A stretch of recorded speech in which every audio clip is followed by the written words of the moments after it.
Good morning first year commerce. आज हम लोग जो है अब तक मनी बैंकिंग पढ़ रहे थे, लेकिन बहुत अच्छा लगा। एक बहुत दिनों से अभिलाषा थी, वो पूरी हुई कि आप लोगों को इकोनॉमिक्स मिल गया। मनी बैंकिंग भी इकोनॉमिक्स का ही पार्ट है। अगर दिल्ली यूनिवर्सिटी में आप फॉर्म भरो तो उसमें जो मनी बैंकिंग का नंबर आता है, तो दिल्ली यूनिवर्सिटी में मनी बैंकिंग नहीं लिखा रहता है, उसमें हम लोग इकोनॉमिक्स वाले नंबर में ही मनी बैंकिंग का नंबर चढ़ाते थे। तो money and banking is the part of the economics. But अब आपको जो है इकोनॉमिक्स एज लार्ज स्केल में मिल गया। तो सबसे पहले तो हम तो आपको कैलकुलेशन देंगे, क्योंकि हम लोगों की एज ए टीचर बहुत दिन से अभिलाषा थी कि हम लोग जो आईसीएसई सीबीएसई के पैटर्न से दूर थे, वो अब हम लोग नजदीक पहुंच गए। अब आपको अच्छे अच्छे कॉलेजेस, दिल्ली यूनिवर्सिटी और तमाम जगहों पर एडमिशन के लिए एक रास्ता खुलेगा। तो सबसे पहले तो आपको खुश होना चाहिए। ये जरूर बात है कि एक 4-5 महीना चला है और वो था, लेकिन जानकारी कभी भी खराब नहीं होती है, ये जान लेना। जो चीजें आप पढ़े वो आपको आगे इसी में फर्स्ट ईयर और सेकेंड ईयर में कहीं ना कहीं मिलेगी और आम जिंदगी में भी काम आएगा। तो सबसे पहले ठीक है, आपने कहा, आप सोच रहे हो कि चलो 2 महीना 3 महीना हमारा तो ऐसे निकल गया, कोई बात नहीं, जो होता है अच्छा होता है। लेकिन सबसे जो अच्छा हुआ कि वो हम लोगों को इकोनॉमिक्स मिल गया, क्योंकि इकोनॉमिक्स जो सब्जेक्ट है, कॉमर्स सब्जेक्ट बिना इकोनॉमिक्स के इनकम्प्लीट, ये आप जान लो। अब अपने कोई भी सीनियर हो उनसे बात करो तो वो बहुत से बच्चे यूपी बोर्ड में थोड़ा सा परेशान होते थे, अब वो समस्या दूर हो गई। अब सबसे बड़ी चीज आपको इकोनॉमिक्स यहाँ पर पढ़ने को मिलेगा। अब हम लोग शुरू करें सब्जेक्ट पर, यानी कि जितना भी आपका सब्जेक्ट है, सबसे अब इम्पोर्टेंट सब्जेक्ट हो गया इकोनॉमिक्स। अब आपको एकदम मैथ की तरह और अकाउंट से ज्यादा महत्व देना पड़ेगा इकोनॉमिक्स का, तभी आप सक्सेस रहोगे। बहुत बढ़िया बेटा, कैलकुलेशन अब हम लोग शुरू करते हैं उसको। और वो ये है कि पहली बात तो हम लोग समझें कि होता क्या है।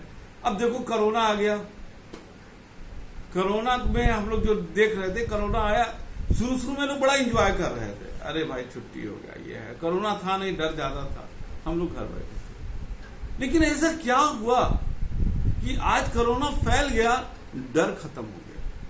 क्यों? क्योंकि सबको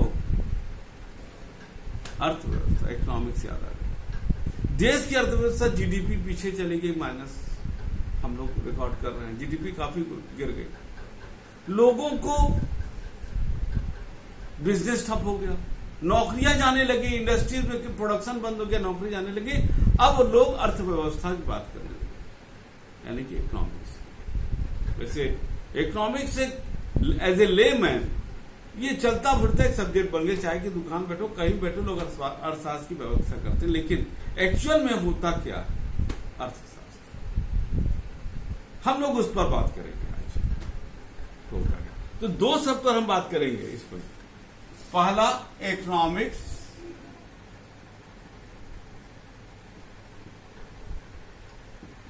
और दूसरा इकोनॉमी। इस पर हम लोग 2 शब्द को करेंगे।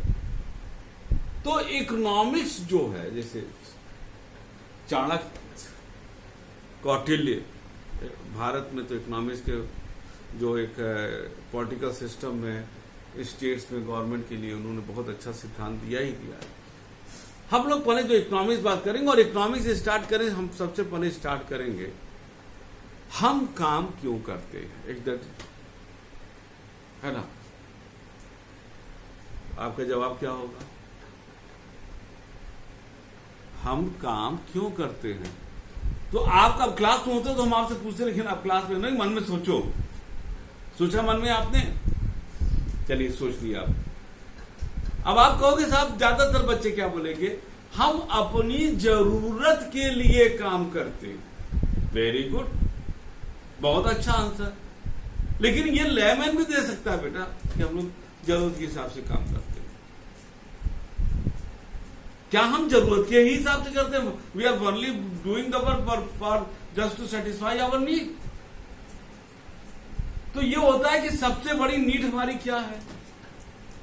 चलिए, सबसे बड़ी नीड की अगर बात किया जाए, खाना के बिना भी 2 दिन रह सकते हो, मकान के बिना भी कई दिन रह सकते हो, हवा पानी बिना रह सकते हो? नहीं ना। आप मेरे घर पर आइए, हम बाहर निकलते हैं, हवा आपको खिलाएंगे और कहेंगे पैसा तो दोगे आप। हम पानी पिलाए बाहर तो आप यहाँ पर लगा हुआ है घर पर, आप उसको पानी पिलाए कहें पैसा तो आप नहीं दोगे। ट्रेन में दे दोगे, क्यों नहीं दोगे? तो क्यों दोगे? तो बाद में भी आ रहा है। आप हवा का पैसा नहीं दोगे। हम कहेंगे दो भाई, सबसे बड़ी आपकी आवश्यकता है हवा। सांस लेते हैं हम, है ना, सांस लेना भूल गए तो भाई साहब निकल गए।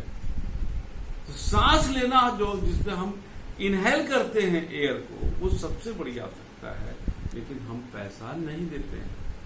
अब आप समझ रहे हो कि क्या, क्यों? आप कहोगे साहब ये तो हम खुद ले सकते हैं, पर्याप्त मात्रा में बाहर उपलब्ध है। Abundance of air are there outside of our house. Then why you should to give the money? अब तुम हमसे कहोगे sir why I should to give the money to you? Even I can get the air without your help in abundance if I go to the outside. आप नहीं दोगे, तब आप देते किसको हैं? आप जो है हवा के लिए दोगे, पानी के लिए दोगे, लेकिन जो चीज हमारे पास नहीं है और अब कम मात्रा में है, so many people are chasing few things, आप उसको पाना चाहोगे। जहां पर बालू पड़ा है वहां के लिए बालू को पैसा नहीं दोगे, आप कहोगे हम उठा के नहीं ले आएंगे। जहां पत्थर पड़ा है वो पत्थर का पैसा नहीं दोगे, आप उठा लोगे। गांव में गाय काउडंग, गाय का गोबर है, फेंका रहता है, जो चाहिए उठा ली जाएगी। लेकिन वही जब बन जाता है गोईठा, क्या बोलते हैं, जो भी, उसको आप शहर में आता है तो हम लोग खरीदते हैं, क्योंकि शहर में पर्याप्त मात्रा में उपलब्ध नहीं है। इसका मतलब है कि स्केयर सिटी, जो रिसोर्सेज है, जो स्केयर है, हम उसके लिए एक पैसा देना चाहेंगे जो स्केयर है। और जब हम पैसा देना चाहेंगे उस चीज के लिए जो स्केयर है, इसका मतलब है कि हम काम करते हैं, क्यों? क्योंकि we want to get the things which are scarce in nature. That's why we do the economic activity.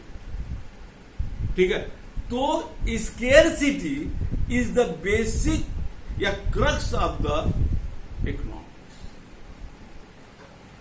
Clear हो गया? तो स्केयरसिटी पर आधारित है। तो अब जो हमारा इकोनॉमिक्स है वो डिपेंड करता है स्केयरसिटी। फादर ऑफ इकोनॉमिक्स बोले जाते हैं एडम स्मिथ, जिन्होंने वेल्थ ओरिएंटेड का डिफिनेशन दिया, मार्शल वेलफेयर, इसी तरह तमाम लोगों ने दिया। रॉबिन्स थे जिन्होंने स्केयरसिटी वाला डिफिनेशन दिया, जो इकोनॉमिक एक्टिविटी का मूल बेसिक आधार होता है। तो ये obvious, it is clear now कि we do the work just to get the thing which are scarce in nature. The resources are scarce, and each and so many people are chasing to get that thing, but few people will get who will pay the money, yeah, who will pay the extra money. उसके लिए हम लोग काम करते हैं। तो ये तो हो गया एक इकोनॉमिक एक्टिविटी के बारे। अब जो इकोनॉमिक एक्टिविटी है ये तो करता सब है, सब आदमी बिजनेस करता है। कोई कंज्यूमर है, कोई होलसेलर है, कोई रिटेलर है, कोई प्रोड्यूसर है, कोई किसान है, कोई सर्विस दे रहा है, डॉक्टर है, इंजीनियर है, प्रोफेसर है, टीचर है, सब लोग हैं। लेकिन सब लोग कुछ ना कुछ दे रहे हैं, कुछ टेंजिबल दे रहा है, कोई इंटेंजिबल दे रहा है। अब उसके लिए हमको पैसे की जरूरत है तो हम उसको सामान बेच रहे हैं। बार्टर सिस्टम है, हमने आपको थोड़ा सा जो मनी बैंकिंग का था उसमें मैंने बताया भी था। तो अब यहां पर आता, लेकिन उसके लिए एक कुछ प्रिंसिपल एंड रूल होना चाहिए, क्योंकि ऐसे काम नहीं चलता है। तो अब अगर हम इकोनॉमिक्स को, जो इकोनॉमिक एक्टिविटी है, अगर हम उसको आपकी भाषा में डिफाइन करें तो इकोनॉमिक्स क्या हुआ? Economics is the social science. Social science का क्या मतलब हुआ? सोशल साइंस का मतलब होता है सामाजिक विज्ञान, यानी जो रिगार्डिंग द सोसाइटी हो। विज्ञान भी है लेकिन सोसाइटी यानी कि साइंस एंड आर्ट बोथ। तो साइंस और आर्ट बोथ है ये, तो it is the economic, this is the social science which deal with the economic activity of our day to day life. ठीक है ना, जो डील करता है हमारी डे टू डे लाइफ का, और उसके लिए जो डे टू डे लाइफ है, तो इकोनॉमिक्स में हम उन सिद्धांतों को, the principle and rule of the economic activity which we perform, वो सिद्धांत, वो नियम जो इकोनॉमिक एक्टिविटी को पूरा करने के लिए हम लोग बनाते हैं, सिंपल भाषा में उसको कहते हैं economic.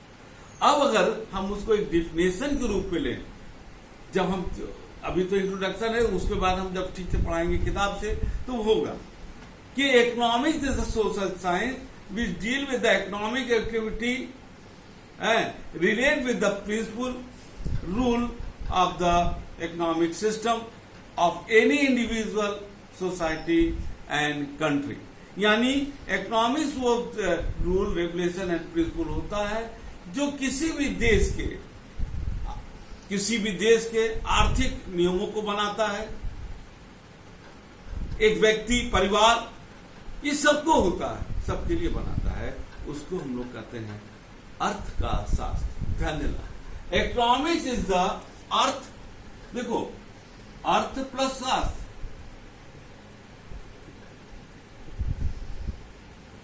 That is the economic शास्त्र। ठीक है, अर्थ का जो शास्त्र है, शास्त्र का मतलब होता है जो पढ़ने की वस्तु हो। शास्त्र आप बार बार आप यूज किए होंगे हाई स्कूल तक, शास्त्र, शास्त्र कहते नहीं, शास्त्र और शस्त्र, शस्त्र मतलब हथियार और शास्त्र का मतलब है विद्या। तो अर्थ का जो विद्या है उसको कहते हैं अर्थशास्त्र। और अब हम लोग इस 6 महीने में, आप लोग अब समझदार हो हाई स्कूल के बाद, आपने देखा होगा कि जो अर्थ का शास्त्र है वो हमारे लिए कितना महत्व है। आज कोरोना ज्यादा है, डर खत्म है, क्यों? क्योंकि हर व्यक्ति को इकोनॉमिक एक्टिविटी करना है, क्योंकि जो रिसोर्सेज है वो स्क्योर है, हम उसको पाना चाहते हैं और बिना पैसा दिए हमको नहीं मिलेगा। और हर व्यक्ति आज चाहे मुंह ढक के जा रहा हो, चाहे पूरा पहन के जा रहा हो, चाहे सैनिटाइज करके जा रहा है, किसी भी तरीके से जा रहा है, ये जा रहा है, कर रहा है, काम कर रहा है। आज कोरोना पीछे हो गया, अर्थशास्त्र आगे आ गया है लॉन्ग टर्म में। तो अब हम उस पूरे जो सब्जेक्ट है उसमें हम लोग अर्थ का शास्त्र, हम उनको अध्ययन करते हैं, तो उसको कहते हैं अर्थशास्त्र। अब देखिए इकोनॉमी क्या होता है। अब इकोनॉमी को अगर हम हिंदी में लिखें तो आता है अर्थ प्लस व्यवस्था। देखिए अर्थ दोनों में कॉमन है। अगर इसको ले अर्थ, अगर हम आपके मैथमेटिक टर्म में लें, अर्थ प्लस, अरे अर्थ ब्रैकेट में शास्त्र, तो वो बन जाएगा अर्थशास्त्र। और अगर हम बात करें व्यवस्था तो वो हो जाएगा इकोनॉमी। यानी इको तो कॉमन हो गया है और उसमें हो गया है नॉमिक्स,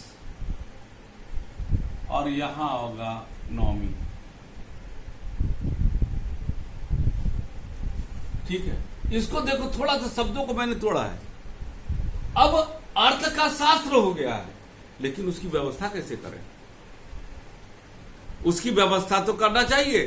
सिर्फ पढ़ लिखने से, किसी चीज को जान लेने से हमारा विकास नहीं होता है, जब तक कि हम उसको कैसे इंप्लीमेंट करें, है ना। किसी भी देश में तमाम होता, कृषि क्षेत्र है, औद्योगिक क्षेत्र, agriculture sector, industrial sector, service sector, education है, तमाम सो मेनी इंफ्रास्ट्रक्चर है। अब ये किसी भी देश के विकास में इन सारे जो चीजें हैं, एग्रीकल्चर है, हर देश का अपना अपना अलग उसका एक मजबूत पॉइंट होता है, स्ट्रेंथ होता है अकॉर्डिंगली, लेकिन उसकी व्यवस्था करता है, उसी से उसका मामला आगे बढ़ता है। तो अब हमको अगर विकास करना है तो जितने भी सेक्टर है उसको करना पड़ेगा। अब साइंस तो है, ये साइंस है, आर्ट है, ये तो क्लियर हो गया, अर्थशास्त्र विद्या है, लेकिन उसको इम्प्लीमेंट हम कैसे करें? जो इम्प्लीमेंटेशन होता है वो टोटल पूरा रिलेटिव और सिचुएशनल और कॉन्टीजेंट होता है। रिलेटिव मतलब मैन टू मैन, कॉन्टीजेंट का मतलब इमरजेंसी के हिसाब से, और सिचुएशन के हिसाब से, दैट इज अ सिचुएशनल। यानी कि हर देश का जो ये सारे फैक्टर होते हैं, जो हर देश की कैरेक्टरिस्टिक होते हैं, जैसे geographical characteristic, economic characteristic, social characteristic है, उसके सारे हर देश की अपनी एक यूनिक कैरेक्टरिस्टिक होती है, वहां के लोगों की यूनिक कैरेक्टरिस्टिक होती है, लोगों की जरूरतें अलग होती हैं। So many things are in diversified nature, so a single principle और rule can not implement each and everywhere. तो हर एक जगह को उसकी जरूरत के हिसाब से हम चीजों को इम्प्लीमेंट करते हैं। अब अमेरिका की जो जरूरत है वो इंडिया की नहीं हो सकती, इंडिया की जो जरूरत है वो नेपाल की नहीं हो सकती। तो नियम तो एक है, लेकिन उसको उस जगह पर हम इम्प्लीमेंट करते हैं on the basis of that form, individual, society and nation, on the basis of the his और इट्स रिक्वायरमेंट, जो उसकी जरूरत है, और जो सब अलग अलग होता है। अब उस चीजों को हमको करने के लिए हमको जो व्यवस्था अपनाते हैं वो आपको करते हैं अर्थव्यवस्था, दैट इज इकोनॉमी। अब अगर इकोनॉमी को हम डिफाइन करें तो डिफाइन करने में क्या आता है?